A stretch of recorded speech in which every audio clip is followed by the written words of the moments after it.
Bueno, muy buenos días.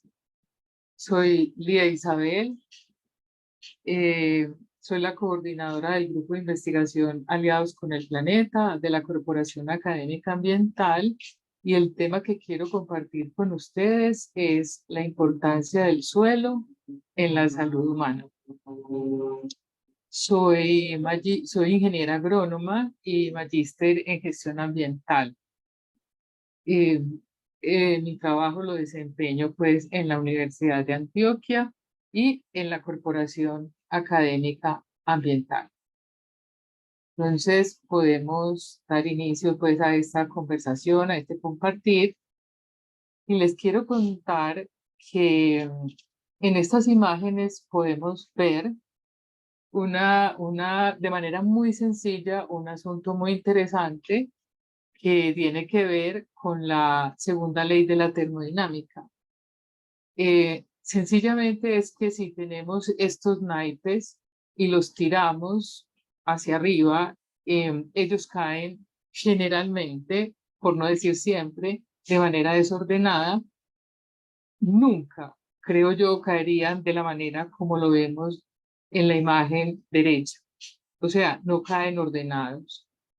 Para que esto suceda, para ordenar los naipes, requerimos un asunto muy importante que se llama energía. Entonces, lo que queremos decir acá es que la naturaleza o el universo en general están en condición de desorden y que la vida va en contravía de ese desorden porque la vida es ordenada, dado que requiere entonces energía. En el caso del planeta Tierra, la energía proviene del Sol y en este caso estamos hablando de energía lumínica. Es muy interesante entrar de esta manera al proceso que vamos a conversar porque lo que vamos a señalar es que hay un orden en el planeta y ese orden ha requerido energía. La energía, entonces, aprendieron, entre comillas, porque ha sido un proceso de evolución, a transformarla los organismos vegetales. Ellos toman la energía lumínica del sol y con dos moléculas más o menos rústicas, simples, que son el dióxido de carbono y el agua, hacen como una especie de caldero en la clorofila, que por eso tienen el color verde de las plantas, y empiezan a producir energía que la transforman en su propio cuerpo y en un desecho que para nosotros es fundamental, que es el oxígeno. Entonces, este trabajo, este metabolismo, empezó a conducir la vida hacia un camino muy interesante. Estos organismos de los que acabamos de hablar se llaman autótrofos y tiene sentido porque producen su propia energía, que ya es la lumínica transformada en química. Pero si estos organismos hubieran seguido así a su libre albedrío, podemos entender que el dióxido de carbono habría disminuido muchísimo hasta el punto en que ellos podrían haber corrido mala suerte de también perecer, porque ya no habría dióxido de carbono.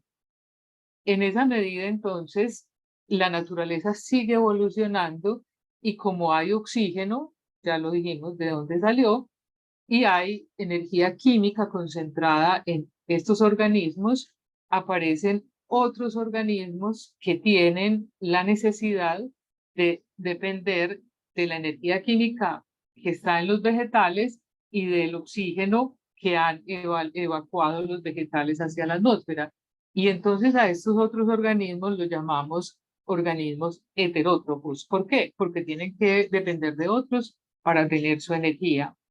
Y sigue otro paso muy interesante en la historia de la vida, que es que entonces los unos viven de los otros, pero cuando los heterótrofos también aparecen, empiezan a pasar la energía de un nivel a otro. Por eso, y de manera muy sencilla, vemos que un sapo se come al grillo y este grillo se ha comido la hierba. Entonces, así pasan de un nivel a otro, pasamos de un nivel a otro la energía y a eso lo llamamos o cadena trófica o red trófica, porque a veces se entraman mucho, se entraban estos organismos, sobre todo los heterótrofos. Pero también tenemos otros protagonistas, que son los átomos, que movilizados por la energía también empiezan a formar moléculas. Cuando sumamos las moléculas y a veces hasta los átomos, se ordenan, trabajan en sinergia porque se complementan las unas a las otras y circulan. Estamos entonces estructurando todo el suceso que es la vida misma. De aquí podemos entonces concluir que alimentarse es una fracción de ese ciclo. Lo que sale de un organismo pasa al otro, pasa al otro, pasa al otro y vuelve en algún momento a la tierra, ya lo hemos dicho. El grillo se comió la hierba, el sapo se comió el grillo y el sapo murió, entonces quedó en la tierra todo ese material que ya ahora es orgánico y que está compuesto de átomos y moléculas.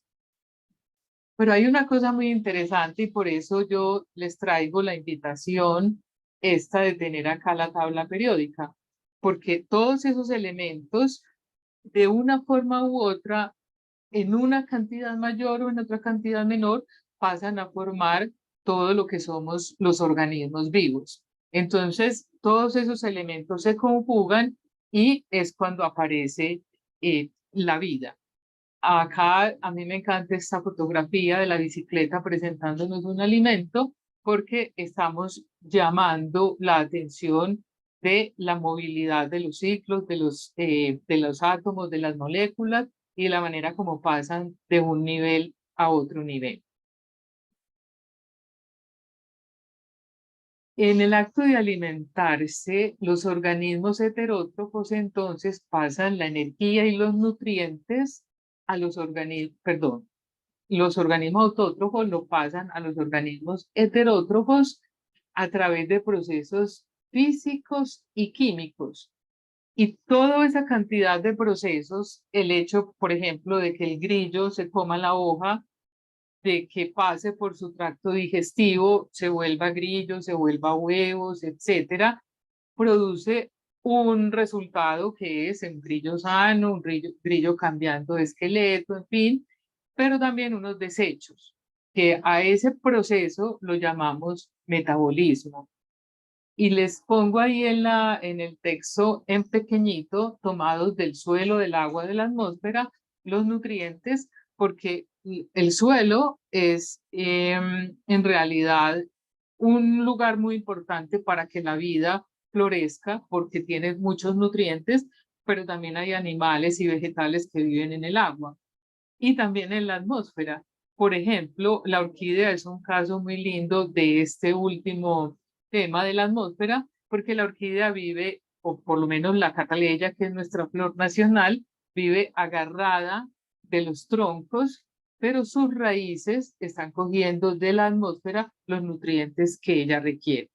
Entonces, por eso decimos que la energía pasa de un nivel a otro y los nutrientes también, bien sea del agua, del suelo o de la atmósfera. Aquí tenemos un suelo completamente lleno de vida. Aquí están los vegetales autótrofos, están los hongos, que son reino fungi, y están toda la cantidad de animales que viven en el suelo y haciendo su metabolismo. Entonces vamos a ver, este de acá de abajo es una boñiga, o sea, la vaca ha comido vegetales, tiene su cuerpo, su músculo, produce leche, pero también produce un desecho que es la boñiga. Y este cucarrón que vemos acá, mírenlo ahí en la fotografía, comiéndose la boñiga, porque pasa de un nivel a otro nivel. El cucarrón está comiendo, su sustrato es lo que ya la vaca no necesitaba. El cucarrón come, vive, se reproduce, pero también produce su propio excremento y entonces ahí viene otro animal y lo va desbaratando hasta cuando va llegando a la molécula que luego la raíz es capaz de volver a tomar y seguir en el ciclo que les he mencionado. Esos otros organismos, la lombriz de tierra, tiene una condición muy especial. Le gusta comer la materia orgánica ya deshecha, o sea, la que ha vivido varios metabolismos a través del tracto digestivo de varios animales, y ella consume ese material, luego lo pasa por su tracto digestivo, que tiene una cosa linda, que la naturaleza la hizo así, y es que tiene glándulas calcíferas. Esas glándulas calcíferas hacen que el pH del suelo, o sea, la acidez del suelo, sea propicia para que otros vegetales crezcan y en forma muy saludable y puedan tomar todos esas moléculas o elementos que van a constituir la vida y la salud de esa planta o de ese cultivo, que ya lo vamos a tratar más adelante. Hay una molécula muy importante que es el nitrógeno, que en la atmósfera está con una presentación N2, pero que los organismos vivos la transforman. Aquí está escrita en NH4, que es la manera como la raíz es capaz de tomar esa molécula.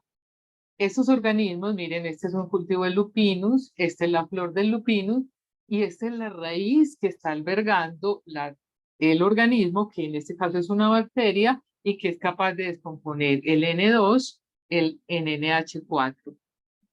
Entonces, si nos fijamos, vamos pasando.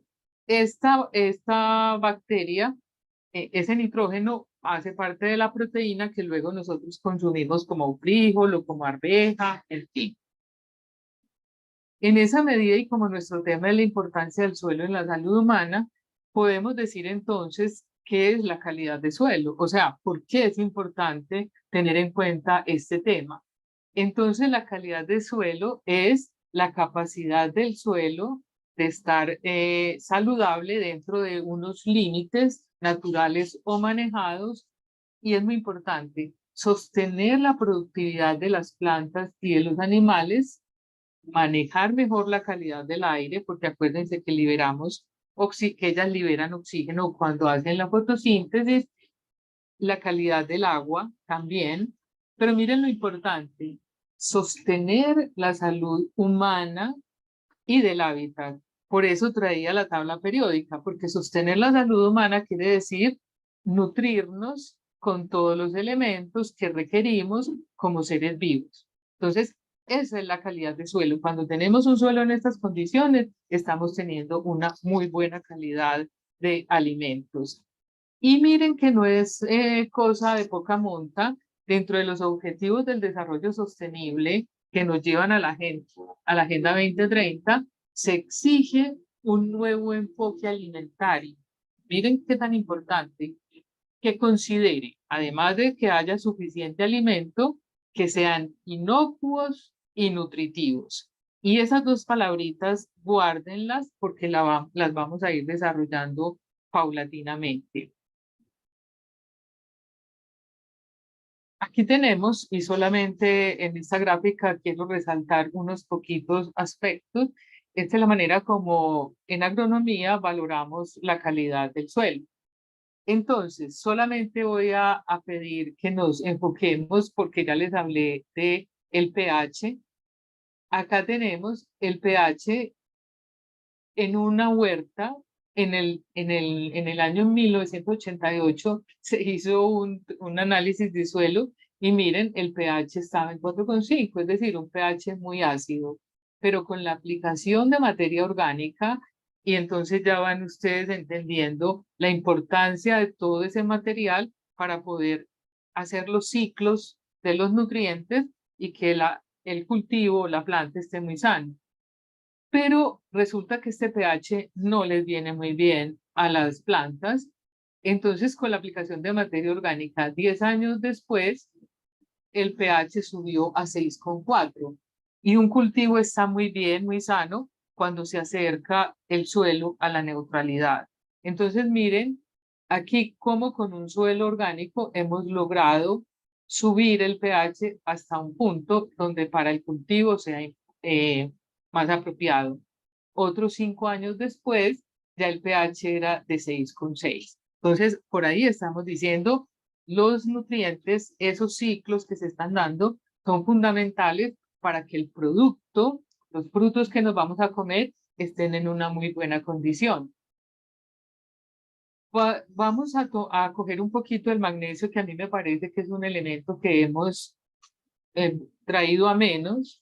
Y entonces miren que cuando empezó el trabajo, había, pues el magnesio se presentaba en 0,75, luego sube a 2,40 a los 10 años, luego a 2,80 de disponibilidad de suelo, porque el magnesio, perdón, se presenta en el suelo, en la solución del suelo, acuérdense que el suelo tiene humedad, o también en la fracción intercambiable, que es la que está más cercana a las arcillas o a los limos o a la fracción mineral, que es donde las raíces empiezan a poder chupar este elemento. Y entonces miren ustedes cómo luego aparece en la fórmula de la clorofila. Mírenlo aquí, de último, esta es la fórmula de la clorofila, y entonces se hace supremamente necesario para poder hacer todo el proceso que les dije yo de coger la energía, transformarla, o sea, lo que llamamos fotosíntesis. Fijar el CO2 en el suelo es fundamental para la vida en la Tierra, pero requiere de esa otra ayuda que es la presencia de magnesio. Y también, ya se los había dicho, es clave para la formación de proteína. Bueno, acá entonces, si ya vamos comprendiendo la importancia de tener esos elementos o esas moléculas en la alimentación, entonces perdón, en el devenir del paso de autótrofos a heterótrofos, aquí ya en el suelo, como lo vimos en la imagen anterior, aquí vamos, digamos, a hacer como una especie de resumen. Y entonces tenemos que, aquí vamos a comparar el contenido nutricio de una dieta que proviene de un suelo en donde los ciclos se están dando y donde fluye la vida tal como se acuñó en tantos años de evolución, versus una ingesta de alimentos producidos por lo que ahora llamamos agricultura convencional. La agricultura convencional son los monocultivos, los que utilizamos fertilizantes de síntesis química, plaguicidas, y ya vamos a entender un poco más por qué se hace esta comparación. Por ejemplo, en vitamina C, miren ustedes, la dieta en vegetales de un alimento, pues de un plato de comida, puede tener 89,2 miligramos, en tanto que la convencional tiene 67,9. Fíjense en el hierro y pongámosle atención al magnesio, entre 80 y 68,6 en la convencional. Pero entonces miren aquí el dato y vamos a empezar a hacer deducciones interesantes. El magnesio tiene en el cuerpo más de 350 funciones comprobadas. Una de ellas es clave y es en la producción de lo que nosotros comúnmente llamamos ATP, adenosín-trifosfato, que es la molécula en las células, en todas las células, encargada de producir, de guardar, de conservar la energía. Entonces, si el magnesio tiene un papel importante, y como ya lo vemos aquí arriba, entre 68,6 y 80 hay una diferencia, o sea que vamos con una deficiencia de magnesio. Entonces, y ya también lo vimos en el suelo, si son suelos malos, pues hay menos magnesio, si son suelos mejores, hay más magnesio. Podemos entonces ir esperando que vayamos teniendo menos magnesio para llevar a cabo nuestro metabolismo. Y entonces aquí nos dicen, y esto es grosso modo porque hay muchas otras lecturas al respecto, la carencia de magnesio se relaciona con la diabetes mellitus, con el agotamiento persistente. Hay muchas personas que sufren, pues que no les provoca casi que ni salir, ni moverse, ni nada. Además, con el estreñimiento. O sea, tiene un componente clave en el proceso de estreñimiento, en produce espasmos musculares, la carencia de magnesio y problemas de sueño. Al magnesio se le considera un relajante muscular y antidepresivo natural. Entonces, fijémonos, ya podemos entender que si el origen del suelo viene deficiente, la dieta es deficiente en magnesio. Y aquí entonces nos presentan cuáles alimentos tienen magnesio, porque sería la reacción natural. Listo, bueno, ya sé que es importante que como para poder tener el magnesio. Entonces, aquí miremos un detalle que es importante. La agricultura convencional aumentó 4 veces la producción. Listo. O sea, usamos fertilizantes, tal, y se aumentan 4 veces. Pero el consumo de agroquímicos, o sea, todos esos suplementos que le damos al suelo, aumentó 17 veces. Eso porque proviene de la energía fósil. Si no hubiera ese excedente o esa locura casi que vivimos porque la energía fósil es barata, pues no podríamos hacer eso que estamos haciendo. Entre 1940 y 1975, que se valoró, la capacidad nutricia de los vegetales cayó en un 75% debido a ese modelo de agricultura.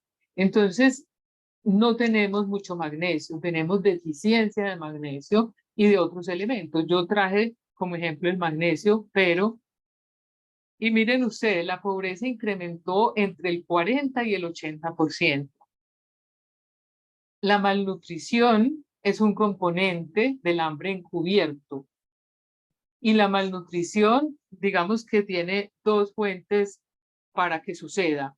De un lado, la alimentación industrial, que ya podrán ustedes darse cuenta que tiene muy poco magnesio, y del otro lado, el suelo. Si tenemos suelos deficientes, vamos a tener menos magnesio. Entonces yo sí puedo comer estas cosas que les presento allí, pero a ver, ¿de dónde vienen? Para ver si sí tengo el magnesio que requiere mi organismo. Bueno, aquí no sé por qué no me está pasando la diapositiva. Ah, bueno, listo, ya. Entonces, y miren ustedes la contradicción en la que andamos.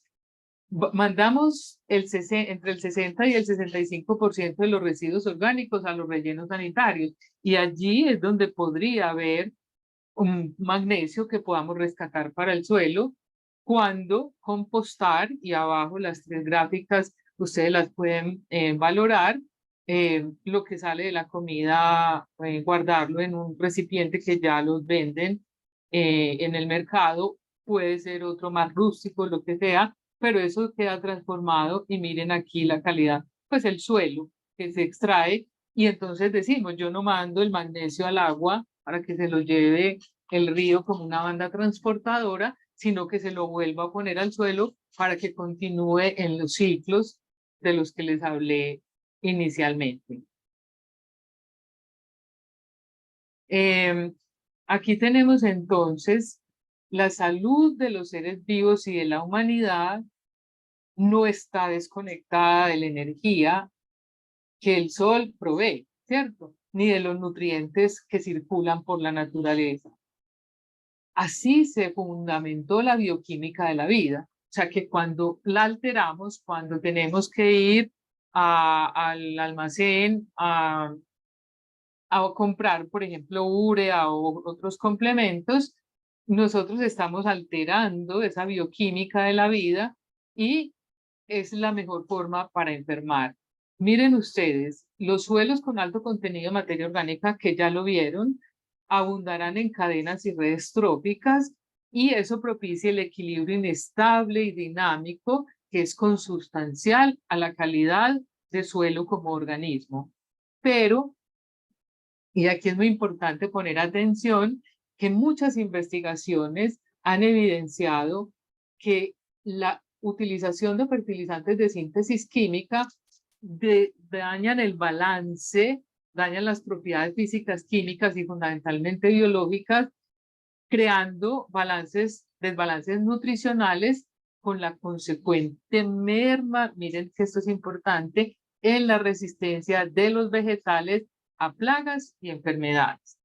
Si los vegetales de un cultivo están siendo atacados, entonces la reacción de los seres humanos fue diseñar sustancias tóxicas, perdón que aquí, plaguicidas les llamamos, plaguicidas de síntesis química.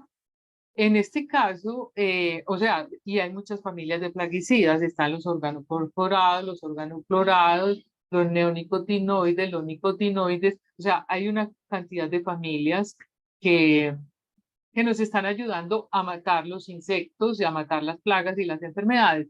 Entonces, esos elementos empiezan a circular por las cadenas y las redes tróficas y no siempre lo hacen de la mejor manera porque la naturaleza no los conoce. Por eso lo llamamos sustancias xenobióticas.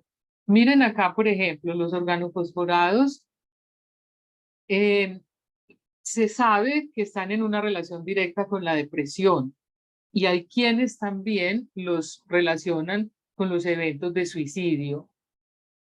Y hay una razón, digamos, un poco simple. Ya se comprobó en animales que reducen la producción de serotonina, que es la hormona de la felicidad, así la llaman, y que tiene que ver con el humor, con el apetito, con la memoria, con el sueño. Mientras que en la naturaleza, eh, los animales se desenvuelven solos. Aquí, por ejemplo, vemos este es un hemíptero, aquí en Colombia lo llamamos grajo, pero se está comiendo las larvas de una mariposa. La larva que está abajo se comió, no por voluntad, seguro se topó con una espora de algún hongo y se enfermó, porque la naturaleza tiene esos mecanismos. Aquí me quedó la casita de los insectos volteada, me disculpan, pero la idea es que ahora las personas estamos muy comprometidas con proteger la entomofauna, porque sabemos su importancia, pero también tenemos que cuidar los ciclos y no desajustar. La primera imagen yo les dije que era desorden, que la vida era contraria a esa ley porque producía orden. Sin embargo, la humanidad está desesperadamente produciendo desorden, mandando a la atmósfera más dióxido de carbono, cortando más árboles, aplicando más plaguicidas, llevándose en la materia orgánica para los rellenos sanitarios y quitándole eso al suelo. Entonces estamos completamente desbocados en vivir a nuestra manera sin entender que dentro de la naturaleza podríamos hacer todo de mejor manera. Esto solamente era una provocación. Yo creo que hay que hablar mucho de este tema. Creo que muchas personas, sobre todo los que trabajan la parte de alimentos, con la parte de suelos, tendríamos que hacer un maridaje muy bonito. Muchas gracias. Me despido con este ramito de la Catleya Triana, que es una orquídea propia nuestra y es la flor nacional de Colombia. Muchas gracias.